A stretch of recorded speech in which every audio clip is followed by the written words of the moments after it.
할렐루야. 오늘 본문에 보면 사울 왕이 비참한 죽음을 맞이합니다. 사울 왕이 이제 전쟁에서 패배하게 되면서 도망치는 상황이에요. 도망치는 상황에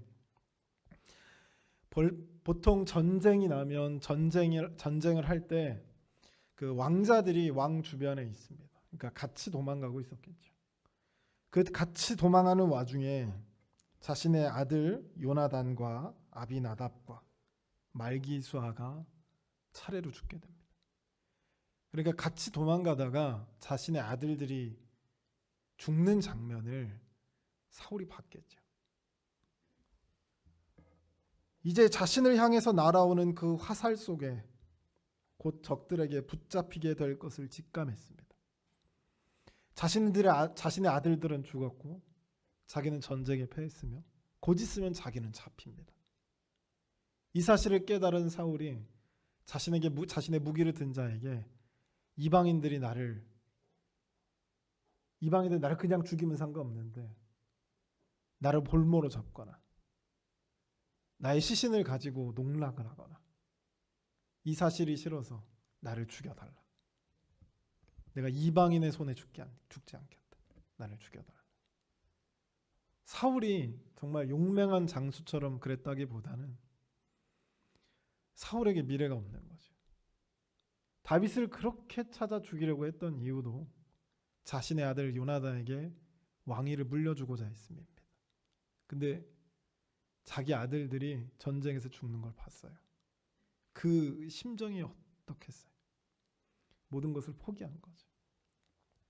그래서 자기를 죽여달라. 근데 이 사람이 죽이지를 못하는 겁니다. 그래서 사울 왕이 자결을 하죠. 근데 거기서 끝나지 않고요. 블레셋 사람들이 그 성읍을 점령하고 이제 시신들의 옷을 벗겨요. 당시에는 전쟁을 이기면 그 군인들의 옷이나 갑옷들을 벗겨서 갑옷을 가지고 무기를 가지고 그것을 팔거나 그게 다 자기 거예요. 취득한 물품은. 그러고 있는데 옷을 벗기다 보니까 누가 있는 거냐면 사울과 그의 아들들이 있는 거죠. 그러자 이 블레셋 사람들이 사울의 목을 잘라서 목을 효수하고 그의 옷과 갑옷들을 사방에 자기 블레셋 사람들에게 보내서 승리했다는 사실을 보여줍니다. 자신들의 신전에다가 사울의 물품을 갖다 놓고 자신들이 승리했음을 기념했던 거죠. 하루아침에 사울의 집안은 끝이 날 뿐만 아니라 죽어서도 블레셋 사람들에게 능욕을 당했습니다. 이스라엘의 첫 번째 왕이자 승승장구할 것처럼 보였던 사울이 왜 이런 비참한 상황에 처했을까? 정말 승리할 것 같고 이제 모든 것을 제패하고 모든 것을 평탄하게 할 그런 왕의 제목처럼 보였고 그의 삶은 누가 보더라도 평안한 삶일 것처럼 보였거든요. 그런데 사울의 삶이 한순간에 밑바닥으로 곰두박질 치는 것을 오늘 본문에서 우리가 확인합니다. 오늘 역대기 기자, 오늘 우리가 읽어봤던 본문의 말씀에서는 왜 사울이 이렇게 비참하게 막을 내리는가, 그의 삶이 왜 이렇게 비참한 삶으로 바뀌어졌는가를 오늘 본문 말씀 마지막 절이죠. 13절과 14절에 이렇게 얘기합니다. 사울이 죽은 것은 여호와께 범죄하였기 때문이라. 그가 여호와의 말씀을 지키지 아니하고 또 신접한 자에게 가르치기를 청하고 여호와께 묻지 아니하였으므로 여호와께서 그를 죽이시고 그 나라를 이새의 아들 다윗에게 넘겨주셨더라라고 되어 있습니다. 이 여기 뉘앙스에서 사울을 하나님이 충분히 그의 나이가 다 돼서 노인이 되어서 늙어서 죽게 하실 수 있었습니다. 심지어는 그의 아들들조차 이 자리에서 죽게 하지 않게 만들 수 있어요. 근데 하나님은 한날 한시에 사울과 함께 있었던 아들까지 다 그 자리에서 전쟁터에서 죽게 만드셨다. 그가 왜 이렇게 비참하게 삶을 마무리했느냐? 이것을 이유를 세 가지를 듭니다. 히브리 원문에 보면 첫 번째가 오늘 한글 본문은 좀 명확하게 구분이 안 나와 있지만 첫 번째가 여호와께 범죄했기 때문입니다. 두 번째가 여호와의 말씀을 지키지 아니했기 때문입니다. 세 번째가 여호와께 묻지 않았기 때문입니다. 그래서 간단하게 얘기하면 첫 번째가 범죄, 두 번째가 불순종, 세 번째가 하나님께 묻지 않았다. 이 세 가지입니다.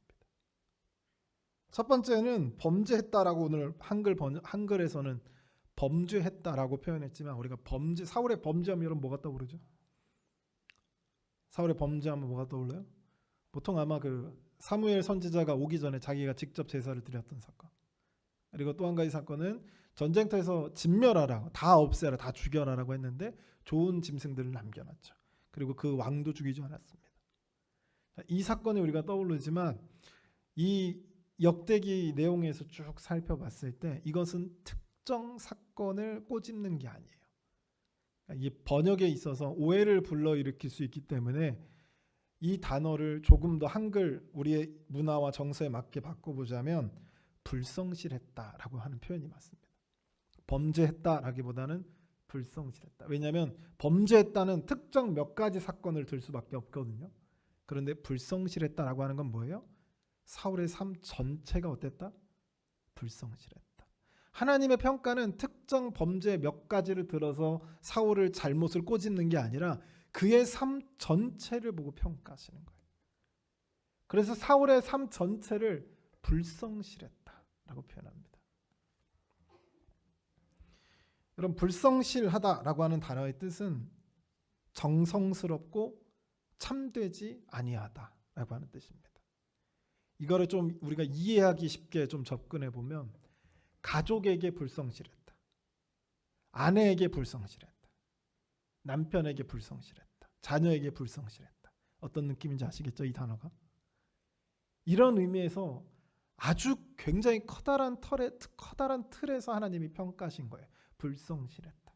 그런데 이 불성실했다라고 하는 이 표현 속에서 하나님 앞에서 불성실했다라고 했기 때문에 그 의미가 뭐하고 깊은 관계가 있냐면 회개하고 깊은 관계가 있습니다. 사람은 여러분 누구나 다 잘못을 합니다. 또 때로는 반복된 죄를 짓기도 해요. 여러분 생각해 보세요. 사울 왕이 큰 잘못을 했을까요? 다윗 왕이 큰 잘못을 했을까요? 잘못의 경중으로 따지자면 누가 더 큰 잘못을 했죠? 다윗이 더 큰 잘못을 하지 않았나요? 아니 이거는 인간 관계 신의조차 저버렸고 하나님이 율법에서 그렇게 싫어하시던 음란한 행위를 했을 뿐만 아니라 그의 아내를 빼앗은 사건 아니에요. 이 사건이 사람에게나 하나님에게나 용서되기라 여러분 쉽지 않습니다. 그런 다윗이에요. 그러니까 여러분 범죄적인 측면으로 보자면 다윗이 더 나쁜 사람입니다. 근데 중요한 점은 뭐냐면 다윗은 몇 번의 잘못을 했습니다. 그러나 그의 삶 전반에 하나님 앞에 성실했죠. 그래서 그 결과 어땠냐면 그의 삶은 하나님 앞에 성실했기 때문에 그는 어떤 상황이 와도 하나님께 회개할 줄 알았습니다. 하나님께 성실하니까, 하나님께 성실한 사람이니까 하나님이 너 잘못했어. 그러면 그 자리에서 회개할 줄 아는 사람이었다는 거죠. 그런데 여러분 사울 왕은 그 삶 자체가 불성실한 삶이라고 표현합니다. 그래서 어떤 경우에도 회개하지 않는 거죠. 하나님이 주신 기회들, 회개할 수 있는 기회들을 열어주더라도 사울 왕은 회개할 생각이 없습니다. 그가 죽는 그 순간까지 여러분 성경을 한번 살펴보세요. 죽는 그 순간까지 그는 하나님 앞에 회개하지 않습니다. 근데 여러분 가만히 보세요. 다윗의 삶을 보십시오. 다윗의 언급, 다윗의 표현, 다윗이 말하는 모든 내용들을 보세요. 그는 하나님께 끊임없이 묻고 끊임없이 회개합니다. 그것이 자기가 왕위에서 내려와야 될 엄청난 사건, 엄청난 죄를 지었더라도 여러분 어떤 신하들이 다윗을 따르겠어요? 자기 신하의 아내를 취했는데 누가 여러분 따르겠습니까? 이제 막 왕권이 교체돼서 왕권을 세워야 되는 그때에 자신의 충신, 그것도 불성실한 신하가 아니고 자신의 충신입니다. 다윗 왕이 아내를 임신시키고 장군의 아내를 임신시키고 장군을 불러서 좀 편하게 쉬어라, 좀 힘들었으니까. 그러자 이 장군이 어떻게 내 병사들이 사제에 있는데 내가 주의 군대가 주의 병사들이 전쟁터에서 있는데 내가 어떻게 집에 들어갈 수 있겠습니까? 병사들하고 사는 거예요. 얼마나 충신입니까? 근데 그런 충신을 죽여서 아내를 빼앗았다. 여러분 같으면 다윗을 따르겠어요? 여러분이 다윗의 신하라면. 그럼에도 불구하고 다윗이 인정하는 거예요. 내가 잘못했다. 실제 그때부터 다윗의 왕권이 조금씩 흔들리기는 합니다. 그럼에도 불구하고 그런 게 크게 다윗에게 상관이 없죠. 하나님 앞에 성실한 사람이었으니까 회개하는 겁니다. 여러분 명심하시기 바랍니다. 불성실한 사람은, 하나님 앞에서 불성실한 사람은 절대로 회개하지 않습니다. 할렐루야. 우리 옆 사람 보면서 불성실한 사람이 되지 맙시다. 네. 할렐루야. 사울이 비참한 삶이 될 수밖에 없었던 두 번째 이유가 오늘 본문에서 여호와의 말씀을 지키지 않았다라고 표현합니다. 근데 여러분, 여호와의 말씀을 지키지 않았다라고 하는 이야기는 무슨 말하고 일맥상통하냐면 하나님의 말씀을 두려워하지 않았다는 것이지. 두려워하지 않았다. 여러분 가만히 생각해 보면 사울이 하나님의 말씀을 두려워했는가? 두려워하지 않았다는 거죠. 두려워한 적, 그 사울의 삶이 가만 들여다보면 하나님의 말씀을 혹시나 내가 안 지킬까 전전긍긍한 적이 없습니다. 두려웠던 적이 없어요. 하나님 앞에서. 그래서 하나님의 말씀을 두려워한 적이 없습니다. 그는 사무엘상에 보면 두 번의 불순종을 우리에게 보여주는데 실질적으로 하나님께서 사울 왕에게 요구했던 두 가지가 그렇게 큰 게 아니었어요. 그렇게 어려운 게 아니었다니까요. 하지만 그는 순종하지 않습니다. 사울은 하나님의 말씀보다 뭐가 더 두려웠냐면 백성들의 소리가 더 두려웠어요. 하나님의 말씀보다 백성들의 소리가 두려워서 하나님의 말씀을 지키지 않았습니다. 사울은 하나님의 말씀 앞에서 끊임없이 타협하는 삶을 살아갑니다. 하나님의 말씀을 두려워하지 않으니까. 그래서 어느 정도 적당히 지키는 삶, 어느 정도 적당히 이루는 삶을 사는 것이죠. 실제로 하나님께서 가축을 남기지 않고 다, 사람들도 남기지 않고 다 죽여라라고 명령했을 때 사울이 지켰습니다. 다 살려둔 거 아니에요. 지켰어요.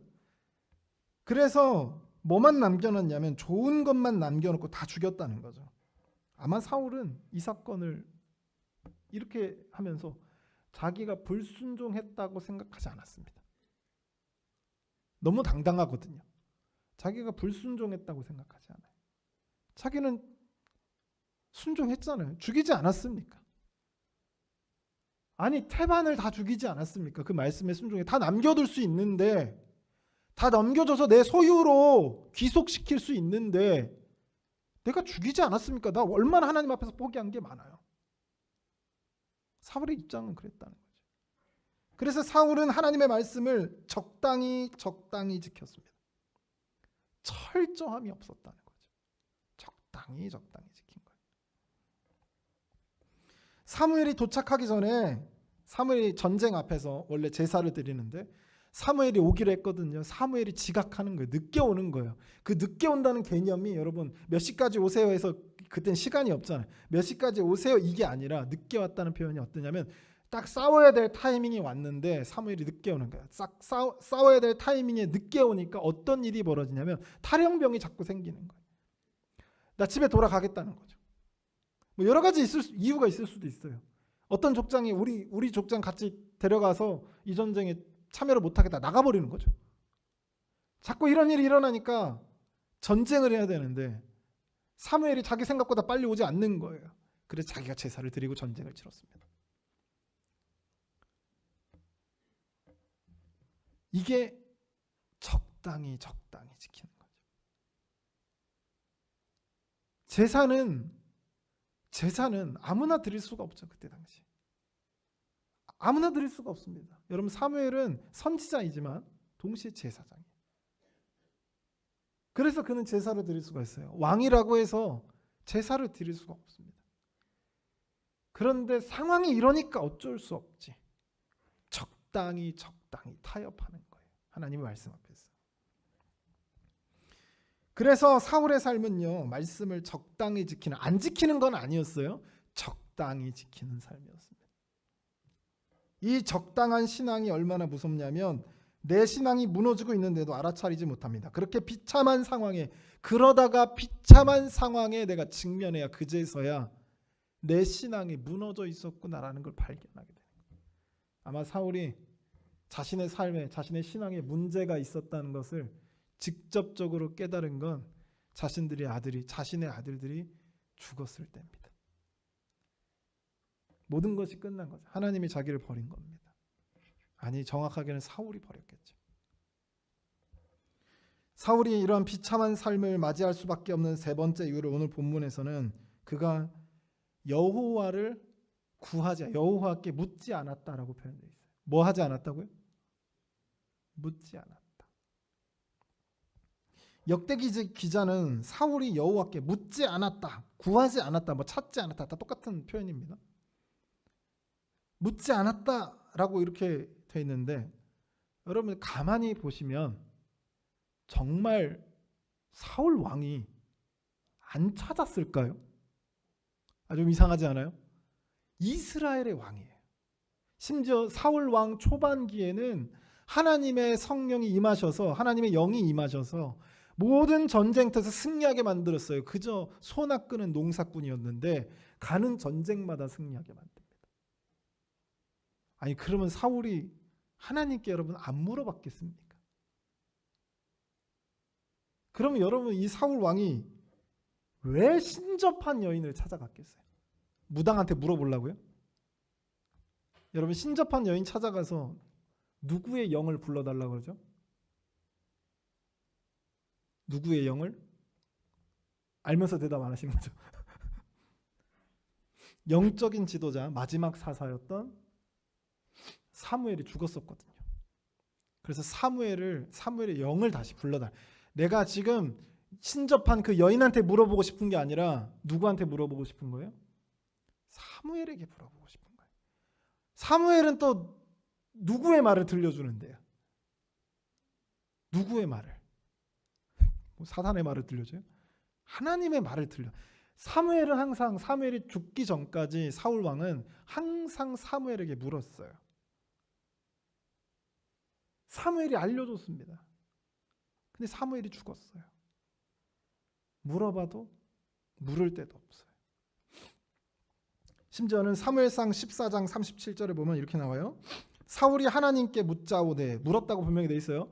사울이 하나님께 묻자오되, 내가 블레셋 사람과 블레셋 사람들을 추격하리이까 주께서 그들을 이스라엘 손에 넘기시겠나이까 하되, 하나님 뭐라고 하냐면 그날에 대답하지 아니하시는지라. 사울 왕은 물어봤어요.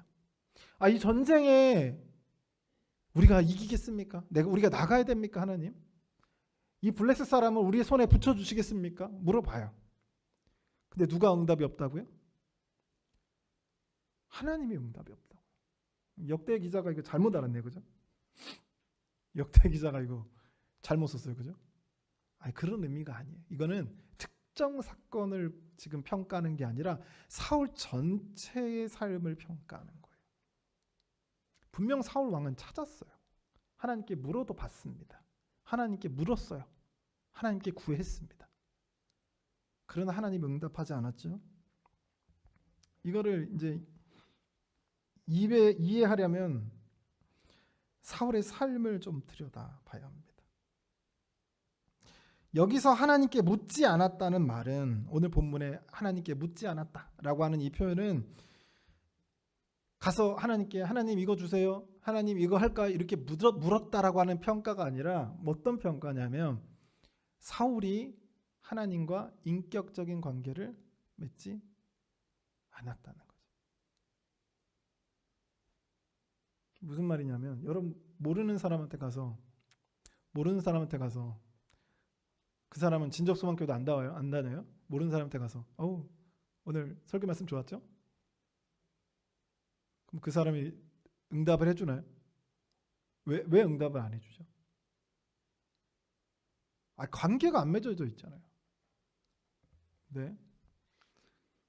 여러분들이 나가다가 우리 같이 예배드렸던 그 성도분들에게 오늘 드럼이 기가 막히지 않았습니까? 라고 대답하면 반응이 오겠죠. 그게 아니다라고 하든 부정적이든 긍정적이든 하여튼 반응이 나타날 거 아니에요. 응답이 있다는 거죠. 왜냐하면 관계가 쌓여있기 때문입니다.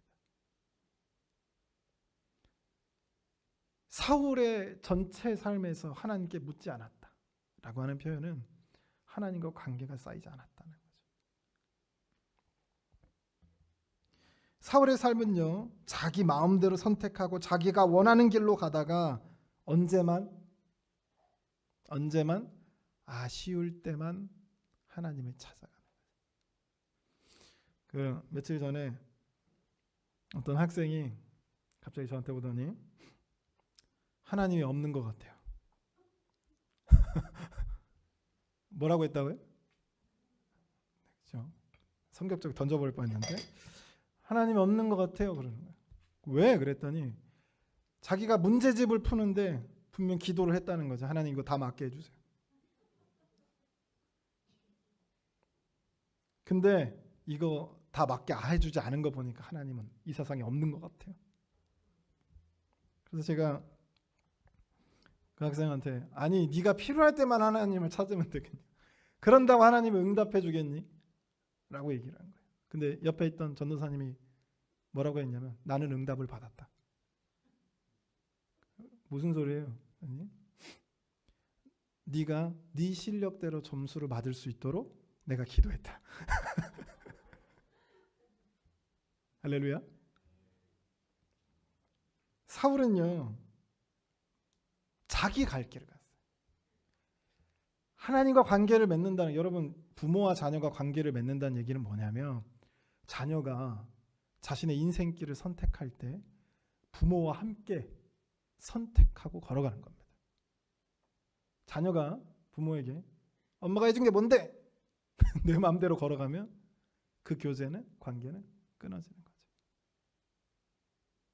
제가 결혼할 때 알았어요. 여러분 제 인생이 나만의 인생이 아니라는 것을 결혼할 때 알았습니다.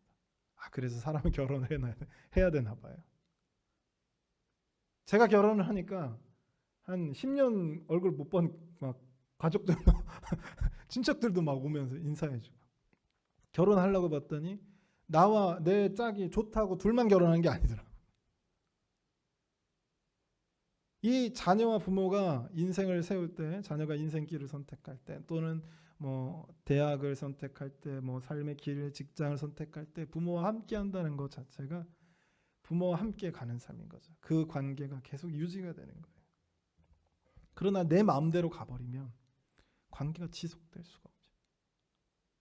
내 마음대로 선택하면 관계가 지속될 수가 없습니다. 무슨 말이냐면 사울이 자기 마음대로 내 길로, 하나님과 관계없이 내가 선택한 길로 그냥 마구잡이로 걸어가면서 필요할 때만 하나님께 찾는 거죠. 그때 하나님이 응답이 없는 건 너무나도 당연한 거예요. 할렐루야. 사울의 삶에서 서서히 뭐가 사라지냐면 하나님의 자리가 사라져요. 그래서 점차 하나님의 자리가 사라지면서 결국 하나님이 사울을 버린 게 아니라 사울이 하나님을 버린 것이죠. 그의 삶에 하나님이 없어요. 여러분 다윗의 삶은 여러분 끝까지 보시면 끝까지 하나님 중심된 삶을 살아가는 걸 볼지, 죽기 전까지. 근데 여러분 사울의 삶에서 여러분 기억나는 이 사람은 정말 하나님 중심적으로 살아간다 이렇게 있었나요? 없다는 거죠. 우리가 오늘 사울의 이야기를 살펴봤는데 이 사울의 이야기를 통해서 우리를 좀 살펴봤으면 좋겠어요. 우리는 어떠한가? 내 삶에 하나님의 자리가 우뚝 자리 잡고 있는가 말이죠. 그분이 맞다, 이 길이 맞다라고 하면 그 길이 아무리 어렵고 힘들어도 그 길을 걷고 있습니까? 아니면 하나님이 이 길은 틀렸다, 가면 안 된다라고 하는데 내 욕심에 눈이 멀어서 뒤도 돌아보지 않고 그 길로 가고 있지 않는가? 성경은 분명히 경고합니다. 아무리 사울처럼 예배를 드려도, 아무리 사울처럼 하나님을 찾아도 결국 하나님이 없는 삶, 하나님과 교제하지 않는 삶, 그 삶의 중심에 하나님이 없는 삶은 결국 그 마지막이 비참할 것이라고 경고합니다. 우리 시간 한번 통성으로 기도하실 때 내 중심에 하나님이 계시도록, 내 삶의 중심에 하나님의 자리를 마련할 수 있는 그런 위대한 사람이 될 수 있도록 사울과 같은 비참한 삶으로 마지막을 마무리하는 삶이 아니라 끝까지 하나님의 중심된 삶을 살아가서 하나님께 축복된 삶, 그래서 그의 후손의 후손을 통해 예수라는 이름의 사람이 등장하는 놀라운 축복이 있게 도와달라고 우리 같이 주여 한번 부르신 후에 우리의 중심을 놓고 하나님께 기도합니다. 주여, 하나님 아버지, 시간을